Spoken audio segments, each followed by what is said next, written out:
Hero Sharwanand Nandamuri Balakrishna గారికి chartered అకౌంటెంట్గా పనిచేస్తున్న మైనేని హరిప్రసాదరావు గారి మనవడిగా ఇండస్ట్రీలోకి ఎంట్రీ ఇచ్చాడు. 2004లో తమిళ్ మూవీస్తో తన కెరియర్ని స్టార్ట్ చేశాడు. ఆ తర్వాత తెలుగులో మూవీస్లోని చిన్న చిన్న క్యారెక్టర్స్తోనే మనకి పరిచయం అయ్యాడు.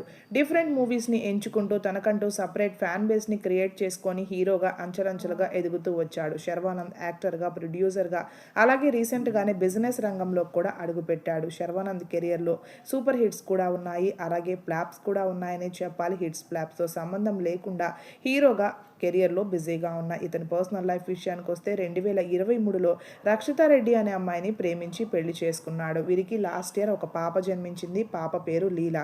అయితే శర్వానంద్, రక్షితాలు హ్యాపీగా ఉన్నారు అనుకున్న ఫ్యాన్స్కి షాక్ ఇచ్చారు. వీరిద్దరూ విడాకులైతే తీసుకోలేదు, కానీ కొన్ని నెలల నుంచి అభిప్రాయ భేదాల కారణంగా విడివిడిగా ఉంటున్నట్లుగా న్యూస్ అయితే వైరల్ అవుతూ ఉంది. ఈ విషయంపై శర్వానంద్ క్లారిటీ ఇస్తే బాగుంటుంది అని ఫ్యాన్స్ వెయిట్ చేస్తూ ఉన్నారు. ఎంతో ఇష్టపడి పెళ్లి చేసుకొని ఒక పాప పుట్టిన తర్వాత కేవలం 2 సంవత్సరాలకే ఇలా గొడవలేంటి అంటూ ఫ్యాన్స్ అంతా షాక్ అవుతున్నారు. ఈ వీడియో నచ్చితే లైక్ చేయండి.